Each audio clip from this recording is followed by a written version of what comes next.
Genesis chapter 6, verse 16. By John Gill, the Exposition of the entire Bible.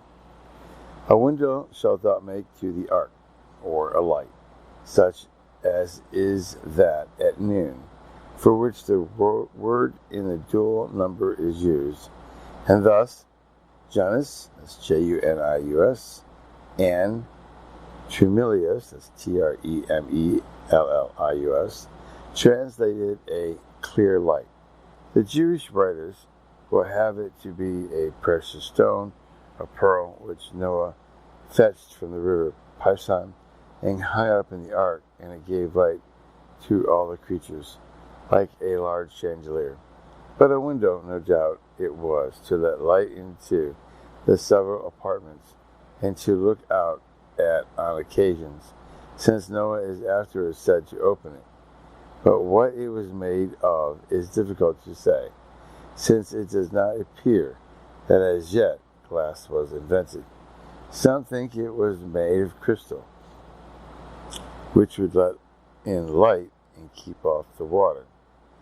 A very learned man is of opinion that Noah, understanding chemistry, prepared a fine, subtle, fragrant spirit of an early nature and luminous, which he put into vessels made of crystal or glass, and hung them in every room in the ark, and which was both illuminating and refreshing.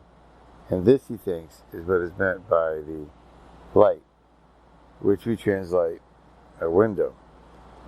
But this is afterwards said to be opened by Noah, to send forth the raven and the dove, which will not agree with such a vessel of spirituous liquor. And in a cubit shalt thou finish it above, that the window, as some think, which they placed at the top of the ark, is supposed to be a cubit in length, but the ark itself, which was finished with the roof raised up, a cubit higher in the middle. And the door of the ark shalt thou set in the side of it, of which is not said. An Arabic writer places it on the east side of it, on which side he supposes Noah and his sons dwelt, and on the west side his wife and his sons' wives. How large this door was is not said. It is reasonably supposed to be 10 cubits high and 8 broad, but there might be room enough for an elephant to enter in by it, and it seems it was so large that Noah and those with him could not shut it, but it was done by the Lord. Genesis 7:16. With lower, second, and third stories shalt thou make it. The above Arabic writer makes the lower store to be for the beast, the second for the birds, and the third for Noah and his children, and with him agrees a Jewish writer. But as by this distribution no place is left for provisions, they seem most correct who placed the beast in the lower story, and the birds with Noah and his family in the uppermost, and the provisions for all in the middle. The ark was a type of church of God. As to the form and pattern of it, it was of God. So the separation of men from the world in a church state is of God.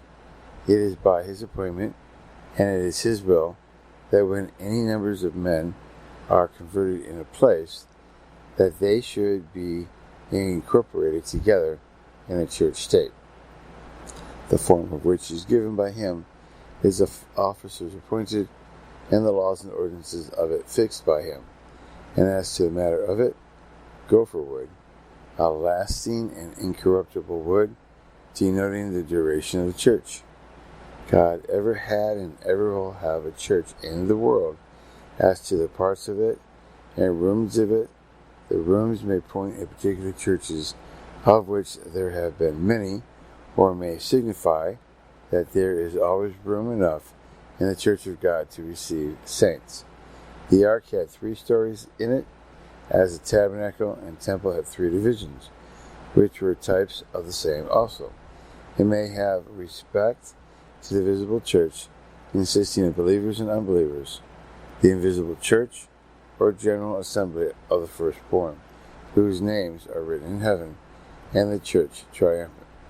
The door into the ark may signify Christ, who, in faith in him, may be said to be the door into the church and to all the ordinances of it.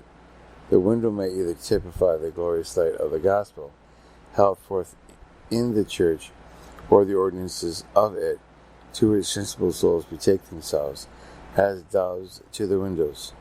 Isaiah 60, verse 8.